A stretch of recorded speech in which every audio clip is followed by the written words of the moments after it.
Right, we're going to start with this question now. This question is about a volatile liquid A.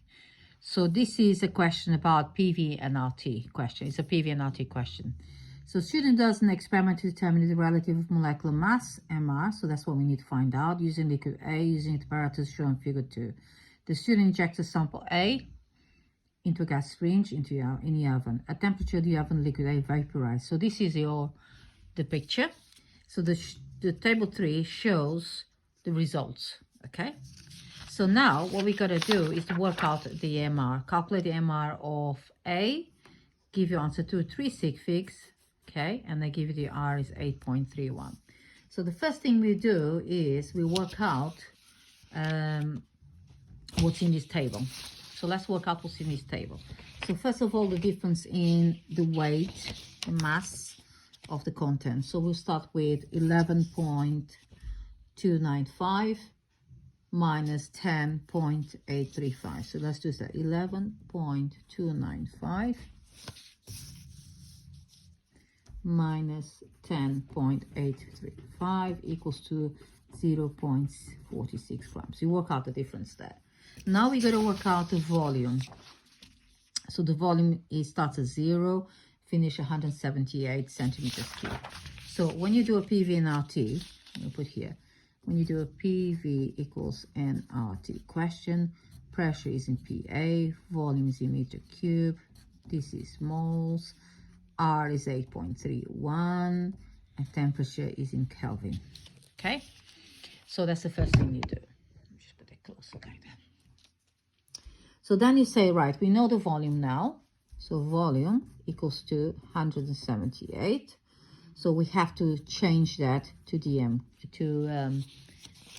meter cube. So you divide by 1,000, then you divide by 1,000. So you divide by 10 to the 6. So it's going to be equal to 0.000178 meter cube. Okay.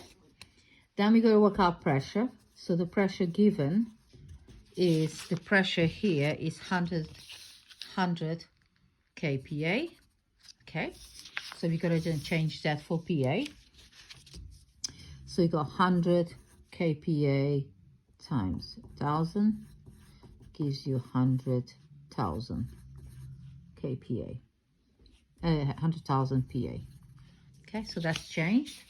Then you have okay, that's correct. Then you got temperature that we have. The temperature here, given here, is 120 degrees here, but we got to change for Kelvin. So temperature is 120 plus 273 equals to 393 Kelvin.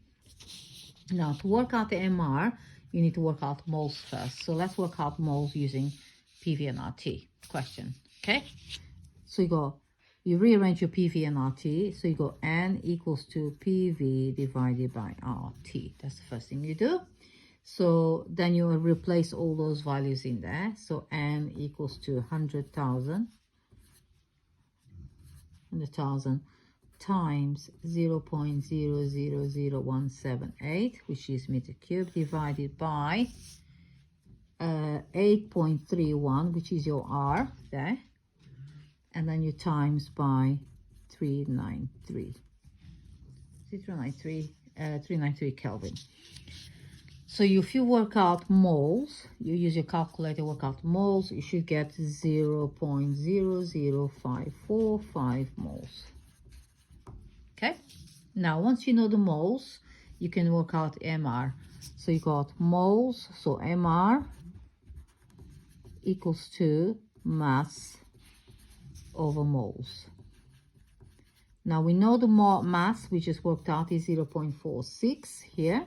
So mole MR equals to 0.46 divided by the 0.00545. Okay, and the result is going to be 84.4 MR. That's how you do this question. Thank you. I hope you enjoy that. Thank you very much. Right, now we're going to do another PV and RT question, okay? So we'll start by reading the question as usual. So it says here, iron reacts with dilute hydrochloric acid to form iron 2 chloride and hydrogen. Then you got the equation here. It says 0.998 grams of sample pure iron is added to 30 centimeters cube or 1 mole decimeter cube of hydrochloric acid. One of these reagents is in excess and the other limiting reagent. Okay, so the other reagent limits the amount of hydrogen produced in the reaction. So it says calculate the maximum volume in meter cube of hydrogen gas produced at 30 degrees and 100 kPa. Okay, give your answer to 3 sig figs. So it's quite a few things for you to do here. Then it says in your answer you should identify the limiting reagent in the reaction. Gas constant is this one here. So that's a 6-marker question. So you start by working out moles of one and moles of the other. So you start by saying, okay, moles of iron equals to 0.998, which is here, divided by molar mass of iron, which is 55.8. So that should give you 0.01789 moles. Then you work out how many moles of hydrochloric acid do I need to work, how many moles of hydrochloric acid do I need for make this reaction occur? So what's the ratio from 1 to 2? So moles of HCl needed to work the whole, for the reaction to completion is 0.01789 times 2, because the ratio here is 1 to 2. Okay, so that gives me 0.03577 moles. That's how much I needed to react completely. Now, but I want to know how many moles of HCl are there. The actual moles of HCl present is 30 times 1 divided by 1000, which is 0.03. So because that 0.03 is smaller than 0.03577, that is your limiting reagent or reactant. So you found out your limiting reactant. So then you use that to work out the ratio of hydrogen gas, because it says calculate the maximum volume in meter cube of hydrogen gas. So how many moles of H2 are going to be present? Because the ratio is 2 to 1, so moles of H2 equals to 0.03 divided by 2, which is equals to 0.015 moles of H2 gas.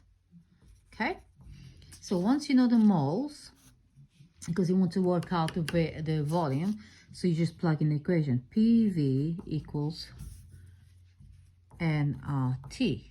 Okay, so you want to work out the volume, so volume is nRT divided by P.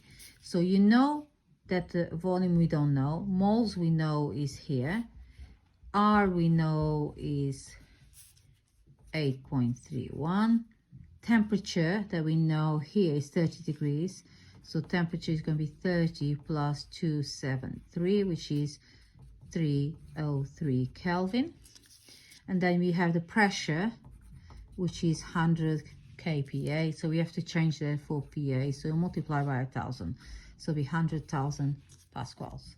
Now you got all the values that you needed, you can work out the volume. So let's say volume equals to 0.015 times R, which is 8.31, times 303 divided by 100,000 PA. So volume is going to end up being, your final volume after you use a calculator is 3.78 times 10 minus 4 meter cube. Volume of hydrogen gas, meaning volume of hydrogen gas needed. Because it says 3 sig figs in here, that's why I got 3 sig figs in here. Okay, so you have to change that 3 sig figs, but because that's one of the requests, otherwise you'll lose a mark. So I hope that you understand the PV and RT now. So it's very simple, straightforward. Hopefully you can now work out any question you see in front of you. Okay, thank you. Bye-bye. I forgot to say, don't forget to subscribe, please. The more subscribers I have, the better, the more work I'll put in this, YouTube. So subscribing is very important for my channel. If you subscribe and you tick for when you get lately uploaded, you get a notice, that will be very good. Thank you. And I'll keep working on questions for you. But if you have any questions that you would like me to do, can you please send it to me? Just write on my YouTube message, and I will have a go at that. Just you tell me which one it is, and I'll have a go, and I'll put on YouTube as an answer. Thank you. Bye.